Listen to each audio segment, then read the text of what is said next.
Assalamualaikum warahmatullahi wabarakatuh. Yang kami hormati Ibu Ruktin Handayani selaku dosen pengampu dari mata kuliah Sistem Informasi Manajemen. Kami, Vanessa Rizky dan juga Cynthia Devi akan mempresentasikan bab 4 terkait isu etika dan sosial dalam sistem informasi. Selanjutnya, dalam isu etika dan moral sosial dalam sistem informasi kali ini, kami akan membahas bagaimana sistem informasi telah mempengaruhi kehidupan sehari-hari. Nah, rekan-rekan juga akan terkejut mengetahui bahwa sistem informasi mempengaruhi hampir setiap bidang kehidupan sehari-hari. Bagaimana internet menimbulkan tantangan terhadap privasi dan juga kekayaan intelektual. Selanjutnya, terkait privasi, apakah teman-teman ingin mengetahui informasi, contoh saja, yang dimiliki oleh perusahaan Google?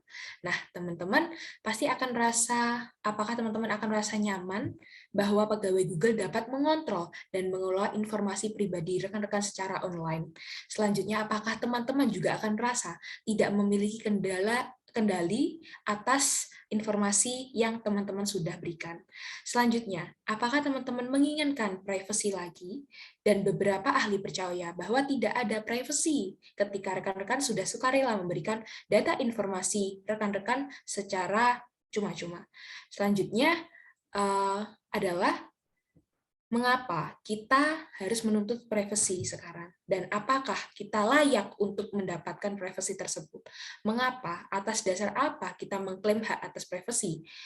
Lalu menurut kita apakah dan juga di mana hak ini ada dan juga aman?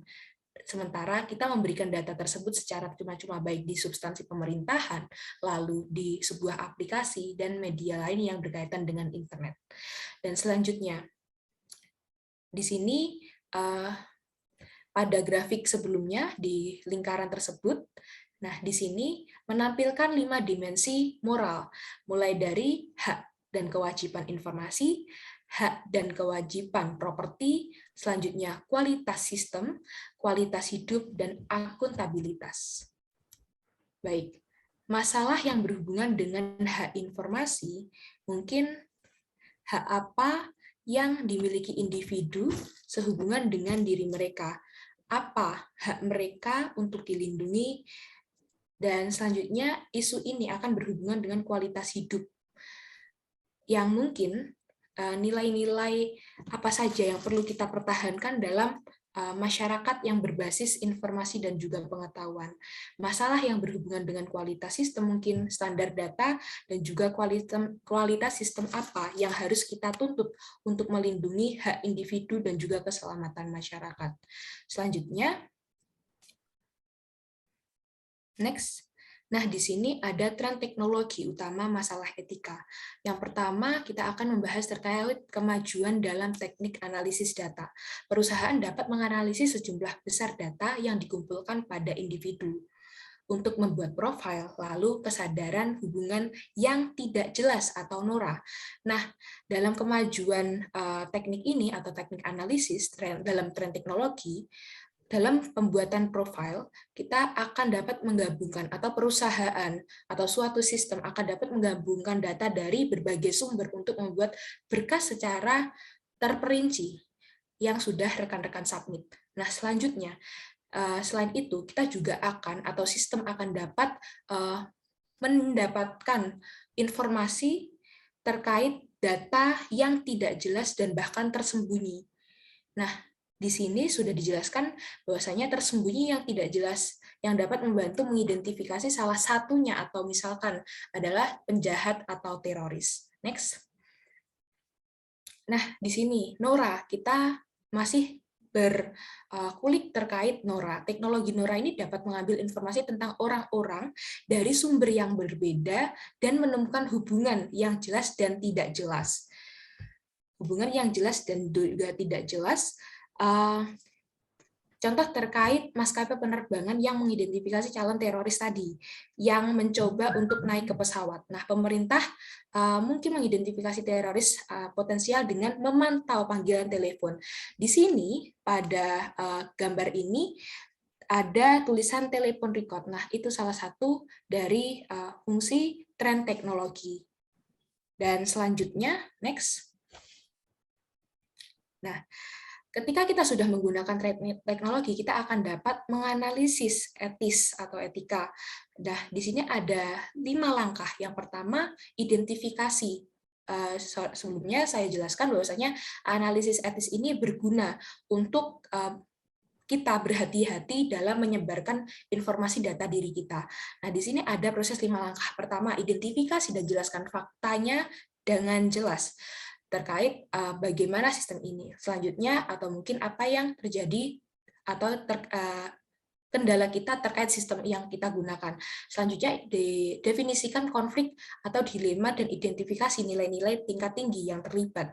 Selanjutnya, identifikasi pemangku kepentingan dari proses ini atau permasalahan ini. Selanjutnya, identifikasi opsi yang dapat Anda ambil sewajarnya. Selanjutnya, identifikasi konsekuensi potensial dari pilihan kita ketika kita menggunakan atau memberikan data privasi kita. Nah, selanjutnya akan dijelaskan oleh rekan saya, Vanessa. Terima kasih. Untuk slide selanjutnya yaitu kita membahas mengenai dimensi moral sistem informasi. Di sini kita akan membahas tentang hak-hak informasi yang dimiliki setiap individu ataupun komunitas dan organisasi yang berkaitan dengan sistem informasi. Nah, slide selanjutnya yaitu kita membahas tentang FTC dan FIP. Apa sih FTC dan FIP itu? Jadi disclaimer dulu ya, teman-teman. Di negara-negara maju seperti negara Jerman dan negara Amerika Serikat ataupun negara-negara Eropa lainnya, mereka itu mempunyai hukum-hukum sendiri mengenai tentang kebebasan pribadi sistem informasi seperti itu. Nah, untuk FIP sendiri yaitu Fair Information Practice, yaitu merupakan sebagian besar hukum kebebasan pribadi di Amerika Serikat dan juga Eropa. Jadi di FIP ini mereka mengatur prinsip-prinsip serta hak-hak yang dimiliki setiap individu tentang kebebasan pribadi. Untuk FTC sendiri yaitu Federal Trade Commission, yaitu atau Komite Perdagangan Federal. Mereka itu dibentuk untuk memperluas peraturan FIP ini untuk memberi tuntutan bagi pelindungan kebebasan pribadi.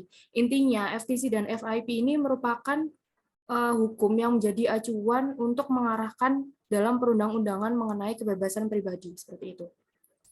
Kemudian adalah tantangan internet.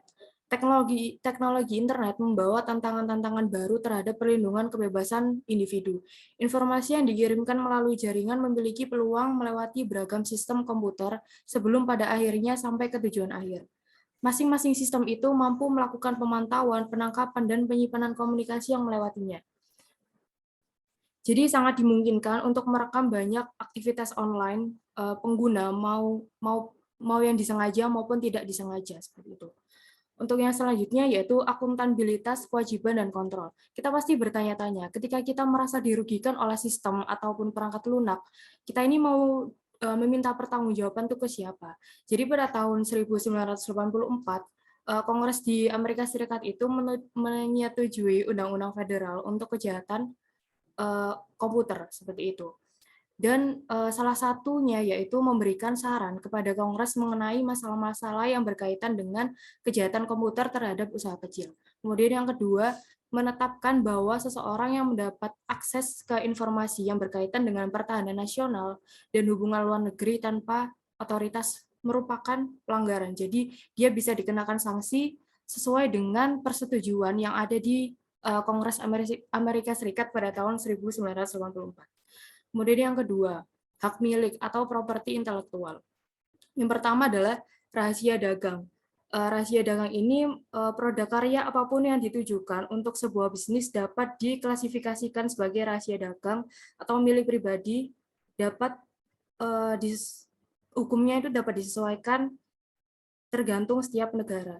Kemudian yang kedua adalah hak cipta atau copyright, yaitu melindungi pencipta dari penggandaan karya oleh pihak lain untuk tujuan apapun selama usia hidup pencipta ditambah 70 tahun setelah pencipta meninggal dunia. Kemudian yang kedua adalah hak paten, yaitu memberikan hak monopoli eksklusif kepada pemilik gagasan yang melatar belakangi suatu penemuan selama 20 tahun. Nah, dari yang sudah saya jelaskan tadi, seperti kejahatan komputer, misalnya seperti pencurian data dan lain-lain, solusi teknisnya adalah dengan menggunakan P3P, yaitu platform for Privacy Preference. Jadi ini merupakan penerapan dari hukum FTC dan FIP itu tadi sebenarnya.